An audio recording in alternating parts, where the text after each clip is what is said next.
Mesdames, Messieurs, bonjour. Merci de votre fidélité à Télar TV R7. Avec moi sur ce plateau Carbone Béni, cofondateur du mouvement citoyen, Filimbi est directeur de Iconia Institute pour évoquer le déroulement aujourd'hui 20 décembre 2023 du scrutin présidentiel en République démocratique du Congo, la RDC, scrutin couplé des législatives et des provinciales. Au total, 100 000 candidats contre 35 000 en 2018. Bonjour Carbone Béni. Bonjour, monsieur le journaliste. Merci Carbone d'avoir accepté notre invitation. C'est un honneur de vous avoir sur le plateau de R7. Bienvenue aussi à ceux qui viennent de nous rejoindre pour la première fois. Je suis Christian Perra, mesdames, messieurs. Merci d'avoir fait ce bon choix. Carbone. Plus de 44 millions d'électeurs congolais étaient attendus ce matin aux urnes pour se prononcer sur le nouveau président de la République démocratique du Congo, la RDC. Parmi les principaux candidats, bien entendu, je sais qu'il y en a beaucoup plus que cela, mais nous allons nous intéresser aux principaux candidats, notamment Martin Fayoulou, Moïse Katumbi, Félix Tshisekedi, président sortant et candidat à sa propre succession, et le docteur Denis Mukwege, une élection présidentielle à un seul tour. Il y a à peine 4 jours de cela, je ne sais pas si vous l'avez suivi, Denis Kadiba, président de la commission d'organisation de l'élection en RDC, s'exprimait sur la BBC, parlant encore du cheminement du matériel qui n'était pas encore achevé, tout en rassurant que les élections auront bel et bien lieu aujourd'hui, 20 décembre 2023, sur toute l'étendue du territoire national, en toute transparence et en toute quiétude. Alors, en rapport de ce que vous êtes en train d'observer aujourd'hui, quelle lecture faites-vous? Sinon, comment décrivez-vous l'ambiance électorale, notamment sur l'engouement? D'abord, la participation des Congolais par rapport à 2018. Merci beaucoup, monsieur Christian, d'être ici sur ce plateau. Il faut signaler que ces élections sont très tendues et elles ont été très attendues par le peuple congolais depuis maintenant plus ou moins 2 ans, depuis que l'actuel régime avait déjà consommé presque 3 ans et qu'il y avait beaucoup plus d'attentes de la population quant à la gouvernance et au social des Congolais. Et aujourd'hui, il faut dire que beaucoup de Congolais sont sortis et de partout, dans tous les territoires, pour aller voter. Donc, il y a un engouement très fort des femmes, des jeunes, de tous bords, hein, de tout camp politique qui sont partis voter. Et il s'observe que le processus, depuis le départ, n'était pas très bien parti. Parce que vous savez mieux que moi que ce processus électoral a été lancé avec plus ou moins 23 mois de retard. Et le processus a été lancé le 23 novembre 2022. Donc, en une année, il fallait tout faire. En une année, il fallait enrôler les électeurs. En une année, il fallait laver, nettoyer les fichiers électoraux existants. En une année, il fallait commander le matériel de vote. En une année, il fallait former les agents. En une année, il fallait s'accorder sur plusieurs autres aspects de choses avec les parties prenantes. Donc, en une année, il fallait aussi obtenir du gouvernement des financements, le moyen pour organiser les élections. Et vous avez vu combien d'irrégularités il y a eu en termes de financement, en termes d'acquisition de matériel, en termes d'enrôlement. Donc, c'est clair pour dire que à ce stade, il s'est fait que beaucoup de choses se font dans la précipitation et beaucoup de choses se font juste pour que les élections se tiennent aujourd'hui et qu'on tourne cette page. Et qu'est-ce qui peut expliquer finalement, puisque tout à l'heure vous aviez dit que ces élections étaient très attendues et vous avez aussi évoqué quelques éléments du genre les machines qu'il fallait encore acheter, le financement, déjà la date, vous avez dit d'ailleurs, les opérations ont commencé très en retard, alors qu'on était presque parti pour une régularisation ou le respect des échéances électorales après 2018. On croyait que le système était parti, tout était déjà prêt et que chaque 5 ans, on n'aurait plus le problème de matériel, de financement et la révision des listes électorales. Non. C'est il faut savoir ce que la révision des listes, elle est permanente parce qu'il y a des nouveaux majeurs, il y a des personnes qui sont mortes, qui sont décédées, il y a d'autres qui ne sont plus sur le sol. Donc, chaque 5 ans, avant les élections, il y a un aspect technique de choses qui doivent être faits. Il faut revoir, réviser, retoucher, nettoyer les fichiers de fond en comble. Et vous savez que le Congo, nous avons une difficulté quant à l'identification de Congolais. L'ONIP vient, je crois, il y a 2, 3 jours, lancer le première carte d'identité. Donc, tout le travail à faire du côté du nettoyage est un grand travail. Mais du point de vue de matériel, ce qui était très important et aussi du point de vue de la logistique tout entière, les bureaux et tout ça, vous savez que l'Église catholique joue un rôle très capital dans le sens que elle a beaucoup d'édifices, beaucoup d'infrastructures, d'écoles, d'églises qui peuvent abriter des centres d'enrôlement et en même temps des centres de vote, et que l'État doit financer, et que dans le financement, nous avons constaté, à tort ou à raison, la lenteur dans le financement du processus électoral. Et pendant qu'on parle, il y a encore des dettes, à moins que le ministère des Finances ait injecté encore un peu plus d'argent à la CENI, mais jusqu'à avant-hier, ou non, jusqu'à une semaine, la CENI n'avait pas encore totalement reçu ce qu'il devait. Alors là, c'est au niveau de la volonté politique. Vous savez, nos hommes d'État, nos politiciens, nos dirigeants,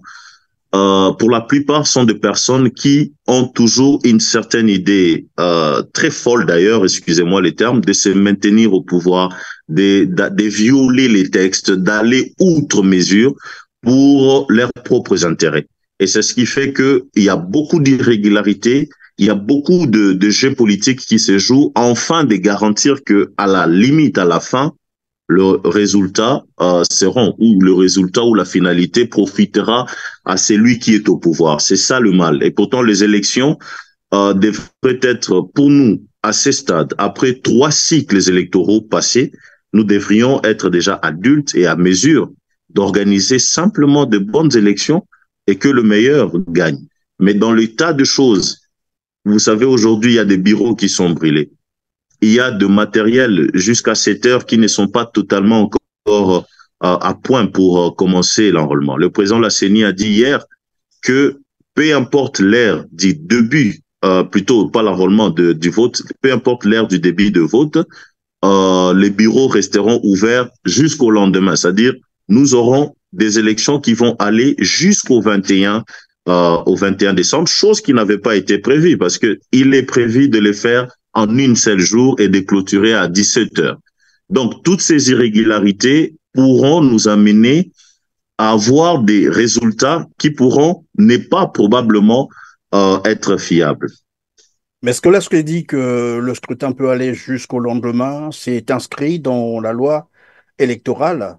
Non, non, non, c'est pas inscrit. Il s'est justifié hier pour dire que, parce que la question lui a été posée, au cas où il y a un retard en termes de déploiement, qu'est-ce qui va se passer?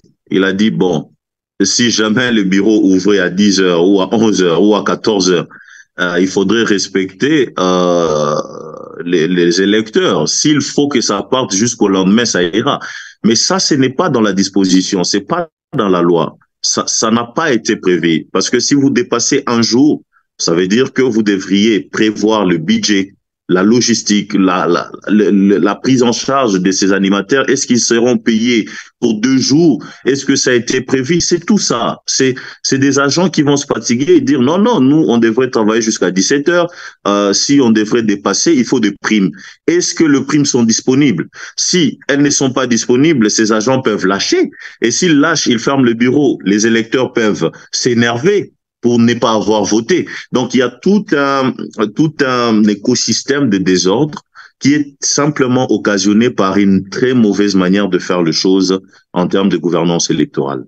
Évidemment, tout le monde sait que la fatigue entraîne beaucoup d'erreurs et s'il faut prolonger jusqu'au lendemain, c'est sûr et certain qu'il y aura beaucoup plus d'erreurs. Pourquoi pas les irrégularités, vous les avez déjà signalées tout à l'heure. Mais est-ce que c'est ce qui explique, c'est-à-dire en fait, la précipitation, comme vous l'avez dit d'entrée de jeu, c'est ce qui explique que finalement les électeurs s'en sont pris aux machines puisqu'il nous a été remonté que des machines ont été vandalisées, des bulletins manquants, des noms des électeurs qui n'apparaissaient pas sur les listes, bref. Mais comme souvent, c'est sur les réseaux sociaux, difficile d'authentifier cela. Est-ce que vous nous le confirmez et qu'est-ce qui peut expliquer cela? Nous, en tant que société civile, nous avons des répondants un peu plus partout sur l'étendue du territoire national. On peut certifier aujourd'hui, pendant que je vous parle, qu'il y a eu effectivement d'actes de vandalisme. Il y a eu effectivement à Chikapa, par exemple, Radio Okapi, qui est une radio réputée crédible, vient de publier qu'à Chikapa, il y a eu de rumeurs, une incompréhension, où les électeurs étaient en train d'appuyer sur leur candidat, le numéro du candidat, mais ça donnait la figure et les numéros d'un autre candidat. Et est-ce que c'était une très mauvaise manipulation du dispositif électoral des votes? Peut-être, parce que vous savez, la CENI a pris il y a une semaine qu'elle a lancé des séances d'adaptation, d'essais pour que les électeurs s'accommodent, se familiarisent déjà avec cette machine. Il y a pas eu totalement de sensibilisation comme ça a été prévu à l'intérieur du pays pour sensibiliser les électeurs à l'utilisation d'un dispositif électronique. Cela peut entraîner soit une très mauvaise manipulation, soit aussi un problème du système. Mais ça conduit à des échauffourées. Les agents ont été tabassés à Chikapa. Et ça s'est produit aussi au nord du pays et aussi au centre, dans certaines provinces du centre du pays. Et ça, c'est une réalité. Mais qu'est-ce qui va se passer dans des centres de vote où il n'y a pas eu vote? Sérieusement, on ne va pas considérer ces votes-là, on ne va pas considérer ces centres-là, donc ça sera moins d'électeurs, ça sera moins de résultats prévus. Et vous savez, chaque année, chaque cycle électoral plutôt, il y a toujours un nombre très réduit d'électeurs qui vont voter. Et c'est toujours probablement en deçà de 50%. Par exemple, en 2018, il y a eu plus ou moins 38 millions d'enrôlés. Ceux qui sont allés voter étaient presque 20 millions. Donc, moins de 50%. Et chose qui va se manifester aussi avec ces processus, sur le 43 millions d'enrôlés, vous constaterez qu'avec toutes ces irrégularités, nous aurons probablement pas plus de 20 millions et ça, ce n'est pas bon pour la construction dite démocratie. Je donne un exemple. Le président Tshisekedi a été élu avec 7 millions d'électeurs. C'est seulement avec 7 millions d'électeurs qu'il a été proclamé président de la République. Dans un pays où, à l'époque, les estimations faisaient état de plus ou moins 80 millions d'électeurs. Et ça, c'est très défaillant pour une démocratie. Comment ça s'est passé ou comment ça se passe actuellement, j'allais dire à Kinshasa, la capitale, encore à l'intérieur et d'autres villes, oui, puisque c'est une élection qui concerne tout le territoire, mais dans la capitale. Est-ce que ça se passe calmement? Vous savez, la capitale, Kinshasa, c'est le plus gros pool où il y a le plus d'électeurs. C'est 16% du poids électoral. 16%. Il n'y a pas une ville qui a 16% d'électeurs sur le 43 millions. Et Kinshasa, c'est beaucoup de gens, c'est beaucoup d'électeurs qui sont jusque-là encore en train d'attendre leur tour de voter. Mais il faut signaler que depuis le matin, plusieurs d'entre eux qui sont électeurs ont pu quand même exercer leurs droits civiques, ils ont voté, mais d'autres sont encore en train d'attendre. À Kinshasa, depuis le matin, il y a un calme, il n'y a pas des actes de troubles entre la police et les agents de la CENI, mais il y a plutôt dans plusieurs coins un début des opérations avec un retard très significatif. Certains bureaux ont ouvert à 13 heures, certains à 12 heures. Donc, vous constaterez que jusqu'à ce moment, pendant qu'il était prévu, selon le communiqué de la CENI, que le vote prendra fin à 17 heures, pendant qu'on vous parle, il y a des foules et des foules qui attendent de voter pour 2 ou 3 raisons, ce retard. En même temps, il y a ceux qui n'ont pas de carte lisible, qui doivent retrouver leur nom sur les listes, parce que les listes des électeurs sont publiées. Et dès qu'ils retrouvent leur liste, ils voient les agents de vote pour coller le nom au visage. Donc, ils doivent vérifier dans le système si ces noms-là que vous prétendez être, c'est bien vous. Et ils regardent à la machine si vous vous ressemblez. Donc, vous pouvez voter. Tout ça, occasion de retard. et d'autres aussi qui n'arrivent pas à retrouver leur nom sur la liste. Vous savez, c'est un système qui peut être défaillant. Il peut y avoir omission de nom par erreur. Et quand une personne vient et qui ne trouve pas son nom sur la liste, vous comprenez, c'est que ça crée comme frustration. Donc, il y a tout ça à Kinshasa, mais il faut dire que ça se passe dans le calme. Quelques candidats président de la République ont voté. Le candidat numéro 21 avait fait le premier pas le matin. Il a voté dans le calme et d'autres sont en train de le faire. Alors, on nous a également signalé, et je vais le vérifier avec vous, je ne sais pas si vous êtes informé, qu'il y aurait 5 étrangers qu'on a arrêtés, qu'on aurait arrêtés, et qui disposaient des machines connectées sur satellite pour une tentative de manipulation des résultats. Vous avez depuis un moment, on entend parler de plusieurs tentatives d'intrusion dans notre système électoral. On entend parler qu'il y a certains qui auront déjà soit corrompu ou fait appel à des services étrangers. Moi, je disais dans mon introduction que les élections de 2023 sont des élections très attendues. Pourquoi? Parce que c'est simple. Vous avez un opposant qui est arrivé au pouvoir, qui est arrivé au pouvoir dans une sorte de scission, de division dans l'opposition, qui avait au départ un candidat commun. Après, ils se sont divisés. Ils ont eu 2 candidats. L'un a gagné. Et celui qui a gagné ou celui qui a dirigé pendant 5 ans a été très contesté par un camp. Et le camp en question qui était resté groupé s'est divisé. Il faut dire que Bemba, qui était la Mouka et avec Tshisekedi, Katumbi, qui était avec Fayoulou, sont tous 2 candidats chacun à sa manière. Mais celui qui a pu diriger Tshisekedi est allé dans une coalition avec les anciens bourreaux de Congolais, le FCC, et chose qui a fait que il n'y a pas eu une gouvernance de qualité pendant les 2 ans. Donc, ce qui se passe, c'est que pendant ce temps, Tshisekedi s'est séparé de FCC Cash, il s'est séparé de Katumbi avec qui ils ont créé Union Sacrée. Fayoulou veut venger les élections de 2018.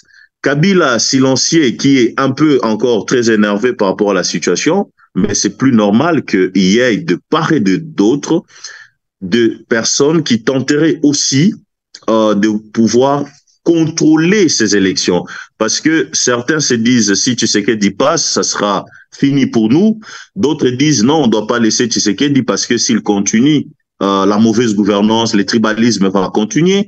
Mais d'autre part, Tshisekedi s'est dit, il doit se maintenir et il doit gagner ces élections. Donc, en le disant, je vais simplement dire qu'il est possible à tous les niveaux, et vous avez suivi Monsieur Nanga, qui était notre ancien président de la commission, qui a créé une rébellion et qui a dit jusqu'à hier qu'ils vont mener des actions de sabotage parce que Tshisekedi ne peut plus continuer à diriger ces pays. Et vous avez constaté qu'à l'est du pays, non, au nord, à Bunia, ce matin, il y a eu un centre de vote qui a été vandalisé par la population parce que ils estiment qu'il y aura tricherie. Donc, nous sommes dans une élection très tendue qui fait que effectivement, c'est possible que chaque parti tente de contrôler le processus. Quel sentiment vous inspire la suite de ce scrutin? Est-ce que vous pensez que les résultats pourront refléter la réalité des urnes ou Bon, vous savez que pour que le résultat reflète la vérité des urnes, il suffit que le président de la CENI, la personne habilitée à publier le résultat, dise le résultat tel que ils ont été votés dans les urnes. Voilà. Donc, je ne sais pas dire si le résultat va refléter ou pas. Moi, je crois que du point de vue des irrégularités, il y a beaucoup d'irrégularités qui peuvent compromettre la fiabilité des résultats. C'est-à-dire que dans des endroits où les agents seront fatigués, où les témoins seront fatigués, parce que il peut y avoir vote dans un bureau où il y a 100 électeurs, 90 ont voté, et la compilation va tarder parce que ils ont commencé tard. Là où il y aura pas de témoins qui vont résister jusqu'à X temps, parce que c'est de pères de famille, c'est de mères de famille. Donc, il peut y avoir tripatouillage parce que vous avez des candidats véreux qui vont probablement travailler avec en connivence avec les agents pour tripatouiller. Donc, au niveau le plus bas, indépendamment de la volonté du président Kadima de publier le vrai résultat, au niveau le plus bas, il peut y avoir manipulation de résultats. Parce que la vérité des urnes, ce n'est pas seulement ce que le président de la CENI publie, mais c'est tout le processus tel qu'il va. C'est-à-dire, si vous dépassez les temps, les témoins rentrent chez eux, parce qu'ils peuvent rentrer, ils peuvent dire on est fatigué, c'était pas prévu à 7 heures. Ils rentrent. Si les témoins n'est pas là, les agents scellent. Certains agents peuvent être en contact avec certains candidats et à ce niveau, s'ils ont manipulé les résultats et que ces résultats sont remontés auprès du président qui les publie, le président n'a fait que publier les résultats qu'il aurait eus, mais qui sont de mauvais résultats à cause des irrégularités. Donc, somme toute, nous pensons que jusque-là, avec la volonté exprimée de M. Kadima, nous arriverons à avoir le vrai résultat avec l'appui des observateurs qui sont déployés au niveau des observateurs internationaux et même de la CINCO et d'autres. Nous pourrons contrôler les résultats et le bureau de vote où il y aura des élections pourront produire des résultats et nous pensons que c'est ces résultats qui seront définitivement publiés. Merci, ça sera donc pratiquement la dernière question. Tout à l'heure, vous avez évoqué un élément très intéressant d'ailleurs qui finalement m'a interpellé. Vous parlez de Nonga, Monsieur Nonga, qui est donc l'ancien patron de la CENI, c'est cela, qui s'est allié au M23. Est-ce qu'on peut comprendre par là que la déclaration, entre guillemets, de guerre faite par Félix Tshisekedi à l'endroit du Rwanda lorsqu'il dit désormais, sinon à partir de maintenant, si un seul Congolais tombait sous les balles du M23, il va réunir le Congrès pour demander l'autorisation de déclarer la guerre au Rwanda. Est-ce que lorsqu'il dit ça, finalement, en filigrane, c'est M. Nanga qui est pointé? Je parle en tant que patriote et je pense que M. Nanga est tout petit face à la nation congolaise. On ne peut pas, nous tous, en tant que Congolais, plus de 100 millions de Congolais, suspendre notre avenir, notre devenir, notre existence simplement par l'expression, la prise de position d'un monsieur qui ne représente que l'ombre de lui-même par rapport au Congo. Je crois fermement que la position de M. Nanga est une position anti-patrie. Anti-patrie parce que le M23, aujourd'hui, pendant que nous parlons avec vous, les experts des Nations Unies, les États-Unis d'Amérique ont prouvé noir-blanc à travers de rapports que le M23 est soutenu, créé, soutenu, renforcé par le Rwanda, avec un seul objectif de s'aimer la terreur, enfin de profiter de l'espace et de ses richesses. Et c'est là pour nourrir l'économie rwandaise. Un patriote digne de ces noms ne peut pas, aujourd'hui, pendant que nous avons des difficultés à éradiquer l'affaire M23 sur notre sol, un patriote oserait, à cause, soi-disant, d'une volonté de rétablir la paix et de mettre hors d'état de nuire, soi-disant, un régime qui marcherait contre les intérêts du peuple, puisse s'allier à un mouvement terroriste qui ne profite qu'au Rwanda. Donc, c'est une position très mauvaise et que tout Congolais, aujourd'hui, combattra.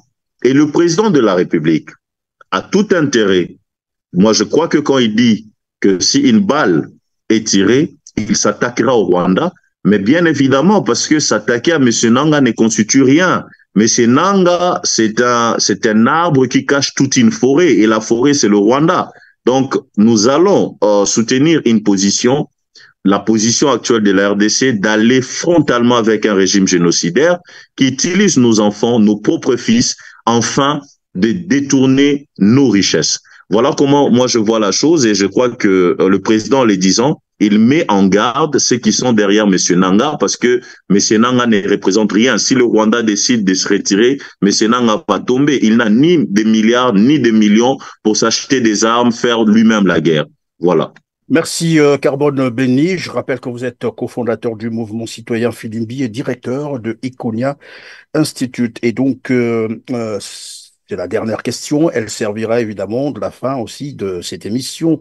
Votre réponse comptera donc du mot de la fin. Est-ce que vous pouvez nous parler de Iconia Institute? C'est quoi concrètement? Merci. Iconi Institute est un institut que nous avons créé, ça fait une année, et qui travaille essentiellement sur les questions liées à la gouvernance des ressources naturelles, la gouvernance publique, la gouvernance financière, sur des questions de démocratie et des droits de l'homme, ainsi que sur des questions de participation politique et d'engagement civique. Et Iconia est créé pour former et faire de recherche sur toutes ces questions que je viens de dire, et former essentiellement des jeunes, des activistes, des citoyens qui doivent et qui seront de meilleurs politiciens demain. Voilà un peu ce que nous faisons, et nous faisons la recherche pour contribuer à l'amélioration de notre gouvernance. Merci Carbone Béni d'avoir répondu à toutes nos questions, mais surtout d'avoir disposé à ce temps. Mesdames, Messieurs, vous avez compris que c'est la fin de cette édition spéciale qui a porté sur le déroulement de l'élection présidentielle en République démocratique du Congo, la RDC, une élection couplée aux législatives et aux provinciales. Merci de nous avoir encore fait donc confiance. Surtout, n'oubliez pas de liker en cliquant sur le petit pouce en l'air juste en bas de la vidéo. Après avoir partagé massivement cette édition, dites-nous également en commentaire ce que vous en pensez. On se dit au revoir et à très bientôt. Merci.